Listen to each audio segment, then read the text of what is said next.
일본이 또다시 역사 왜곡을 자행하려다 제발 저리고 있다는 소식이 전해졌습니다. 일본 정부가 조선인 강제동원이 대규모로 이루어졌던 니가타현 사도광산의 유네스코 세계문화유산 신청을 앞두고 크게 고심하는 것으로 전해졌죠. 지난 2015년 군함도라고 불리는 하시마섬을 등재할 때 조선인 강제동원의 역사 등 유산과 관련한 모든 역사를 전하겠다는 약속을 스스로 저버린 뒤 유네스코의 경고를 받은 사실이 있기 때문인데요. 한국 등의 문제 제기로 이번에도 같은 논란이 불거지면 일본은 매우 수세적 입장에 서게 될 수밖에 없는 상황입니다. 일본 문화심의회가 지난달 28일 후보로 선정한 사도광산을 대상으로 2023년 세계문화유산 등록 심사를 받으려면 일본 정부가 다음 달 1일까지 유네스코에 공식적으로 추천서를 내야 하는데요. 실제 등재 여부는 유네스코 자문기관인 국제기념물 유적협의회의 심사와 권고를 통해 최종 결정되게 됩니다. 이에 대해 일본 정부 관계자는 최근 아사히 신문을 통해 매우 고민스러운 일이다. 사도광산을 추천할 경우 한국 쪽의 반발이 불가피하고 한일 사이에 새로운 갈등의 불씨가 생길 것이라는 견해를 밝혔습니다. 일본 정부가 곤혹스러워하는 것은 이 문제가 한일 관계의 악재가 되기 때문만은 아닌데요. 지난 2015년 군함도 등재 때 일본이 스스로 한 약속을 스스로 저버리며 국제사회의 감시를 받고 있기 때문입니다. 일본 정부는 2015년 7월 군함도를 포함한 메이지 일본의 산업혁명유산 23곳이 세계유산으로 등재될 때 1940년대 수많은 한국인과 여타 국민이 본인의 의사에 반해 동원돼 가혹한 조건에서 강제로 노역했던 일이 있었다. 희생자를 기리기 위해 인포메이션 센터 설치 등의 조치를 하겠다고 약속했었습니다. 하지만 지난해 6월 도쿄 신주쿠에 문을 연 산업유산정보센터는 조선인에 대한 차별이 없었다 등 역사를 왜곡하는 내용들로 가득 채워져 있는 것으로 알려졌죠. 유네스코는 현장 조사 등을 실시한 뒤 지난해 7월 일본에 대해 모든 역사를 기억한다는 약속의 충실한 이행을 촉구하는 결의문을 채택하였는데요. 한국 외교부 역시 지난달 28일 대변인 논평을 통해 이 일을 문제 삼으며 약속을 먼저 지키라고 비판하였죠.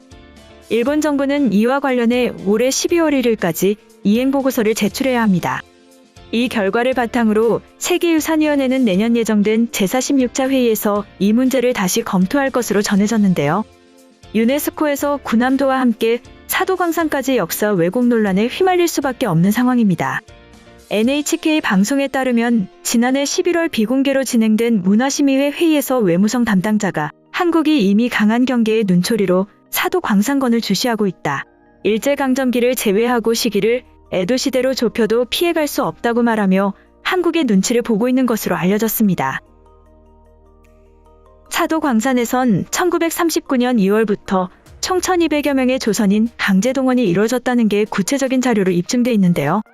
그럼에도 불구하고 국제적 비난이 우려돼 추천서를 내지 않으면 정치적 타격을 입게 될 것으로 전해졌습니다. 니가타현과 사도시는 사도광산이 2010년 유네스코 세계문화유산 잠재 목록에 등재된 뒤 2015년부터 4차례 경쟁에 밀려 탈락했다가 이번에 겨우 후보로 선정된 상황이죠. 아사히 신문은 추천을 보류하면 여야 대결이 펼쳐지는 오는 5월 니가타현 지사 선거나 7월의 참의원 선거에 영향을 줄 것을 정부가 걱정하고 있다고 전하였습니다. 한편 한국은 일본이 독점하고 있던 시장을 완전히 무너뜨리고 새로운 결과를 만들어내고 있다는 소식이 전해졌죠. 2005년까지만 해도 한국 딸기 농가에서 키우는 품종은 육보와 장이라는 종이었는데요. 맛이 우수하고 저장성이 높은 품종으로 인기를 끌었고 이들 품종은 일본에서 개발한 것이었습니다. 일본 품종 점유율은 그해 85.9%에 달하였죠. 하지만 그해 충남 논산 딸기재배 시험장에서 서량 품종을 새롭게 개발하면서 시장 주도권은 드라마틱하게 바뀌게 되었는데요. 서량은 지난해 기준 국산 품종 점유율은 96%를 훌쩍 넘겼고 이 때문에 일본 품종은 자취를 감추고 있습니다. 한국에서 한국 기술로 개발된 18개 품종이 국내를 누비고 있죠. 지난 3일 농촌진흥청은 이 같은 내용을 담은 숫자로 보는 한국 딸기라는 제목의 보도자료를 배포하였는데요. 현재 품종 보급률은 96.3%로 집계되었고 1년 전 96.0%에서 소폭 증가한 것으로 전해졌습니다. 십수년 전인 2005년과 비교하면 성장세가 두드러지고 있는데요. 당시 일본 품종 위주이던 국내 딸기 농가의 국산 품종 점유율은 9.2%에 불과하였죠. 서량 보급 이후 2010년 60%를 처음 넘었고 2015년 90%를 돌파하였죠. 생산액은 1조 2270억 원에 이르는데요. 이는 전체 채소류 생산액 11조 2천억 원의 10.9%를 차지하는 막대한 금액입니다. 금액 기준 점유율이 가장 높다고 농진청은 설명하였는데요. 지난 2020년 기준 딸기 수출량은 4,823톤으로 집계되었고 금액으로는 5,374만 7천 달러로 전해졌습니다. 2005년 440만 6천 달러에서 12배 증가한 수치로 주요 수출국은 홍콩과 싱가포르, 태국, 베트남, 말레이시아 등입니다. 지난해 코로나19로 수출길이 막히자 대한항공 등과 협업해 딸기 전용기를 띄웠을 정도로 해외에서의 인기가 높은 것으로 알려졌는데요. 현재도 싱가포르와 홍콩으로 매주 딸기 전용기가 뜨고 있는 것으로 전해졌습니다. 한국 딸기의 대부분은 서량 품종으로 2005년 개발돼 일본 품종을 몰아낸 주역이죠. 수출 물량 중 지난해 84.5%의 점유율을 차지하였는데요. 하지만 최근에는 서량을 개량하거나 새롭게 개발한 품종도 나와 다양한 맛과 형태를 보여주고 있는 것으로 전해지며 다양한 한국산 품종의 딸기가 전 세계에 소개되고 있습니다. 품종 점유율 2위는 금실 품종으로 경남 농업기술원에서 육성한 품종입니다. 품종 점유율은 4.1%로 열매가 단단해 내수와 수출용으로 모두 활용될 수 있는 품종으로 평가받고 있죠. 수출되는 딸기 중에선 비중이 49.2%로 가장 많은 것으로 전해졌습니다. 3위는 담양군 농업기술센터에서 개발한 죽향인데요. 국내 생산 딸기 중 2.8%를 차지하고 있습니다. 한편 2005년 33.2%의 점유율을 기록한 일본산 장이 품종은 여전히 재배되고 있는데요. 점유율은 3.6%로 품종별 순위에서 서량과 금실에 이은 3위로 밝혀졌습니다. 하지만 2005년 당시 전국 딸기의 절반 이상을 차지할 정도로 널리 재배되던 일본 품종인 육보는 이제는 거의 재배되지 않으며 자취를 감추고 있는 것으로 전해졌죠. 한편 일본의 몰락은 단순히 한 분야에서만 일어나고 있는 것이 아닌데요. 이러한 결과에 대해 기업의 회장까지 나서고 있다는 소식이 전해졌습니다.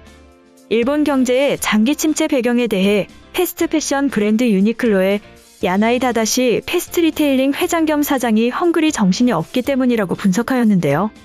지난 30일 일본게이자의 신문에 따르면 야나이 회장은 인터뷰에서 일본의 장기 침체는 헝그리 정신이 없기 때문이다. 이젠 안정된 직업이 없는데도 여전히 국민은 안정된 일자리를 찾는 것에서 벗어나지 못하고 있다고 말하였습니다. 이와 함께 일본 기업 오너들이 최근 몇 년간 공개적으로 정권의 비판을 날리고 있죠. 야나이 회장은 2년 전에는 아베노믹스를 부정하기도 했는데요. 그는 주가라는 것은 나라 돈을 풀면 어떻게든 부양할 수 있는데 그것 말고 성공한 게 더 있느냐. 기업과 개인들이 할 말을 확실히 하지 않으면 일본은 망하고 말 것이라고 밝혔습니다. 토요타의 도요다 아키오 사장 역시 지난 2월 모리 요시로 당시 도쿄올림픽 조직위원회 회장의 여성 멸시 발언 직후 토요타가 세상을 어떻게 보고 있는지를 알리기 위해 침묵해선 안 된다며 회장직에서 물러날 것을 압박하였었죠. 소프트뱅크 그룹 손정혜 회장도 수차례 일본의 낡은 시스템을 비판하였는데요. 일본 최대 온라인 상거래 기업인 라쿠텐의 미키타니 히로시 회장은 역시 도쿄올림픽 개최는 자살행위라고 폭탄 발언을 하기도 하였습니다. 이번 영상은 여기까지고요. 제 영상이 도움이 되셨거나 세계 속 반응 더 보고 싶다 하시는 분들은 구독과 좋아요, 알람 설정까지 부탁드립니다. 다음에 또 봐요. 안녕.